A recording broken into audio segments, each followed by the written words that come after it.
went back to Paris. Well, I don't know about a woman's scorn, but a man walked out on, turned the tables on her, and he sets his eyes on a form of revenge, really, in wooing Mrs. Kennedy. This concern to manage always to be with a lady who added something to him, perhaps is the only humility he has had in his life. When he invited her to Scorpius, rumours began to fly, and paparazzi began to swarm. Oh, it was just a rumor. It wasn't anything close to news.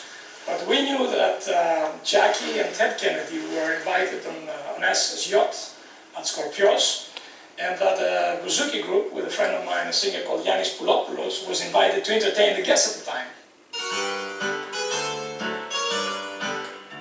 So I thought I would force my way into the group, pretend to be a guitar player, which I wasn't, put a Minox camera behind the chords of the guitar and hope to a scoop. Well, Jackie loved the party. She was ecstatic with the music, so when the music started to play and the people started to sing, she got up and she wanted to dance. And she attempted to throw a plate on the floor, and she picked the most expensive dinner plate. Onassis grabbed it in mid-air, called Onassis, who was in charge of entertainment, and said, "Bring the cheap plates out, Onassis." And she kept breaking plates all night long. It was about 4 o'clock in the morning and Jackie was long gone. Onassis had been drinking with the group and singing songs with the group. And then he looked at his watch and said, "Fellas, I'll have to say goodnight. Gotta go down and take care of my wife."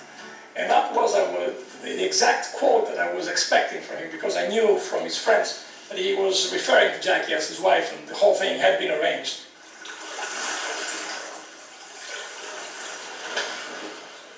He saw in him a guy who knew how to enjoy life, how to spend his money really for that purpose. Onassis was, as I said, bigger than life. He was a contemporary Zorba the Greek. So it wasn't difficult to love him, and it wasn't difficult for Jackie to fall in love with the idea that she would be Mrs. Onassis. The proposal of Mr. A.S. Onassis... Marrying the widow of a Democratic president put Onassis under the spotlight.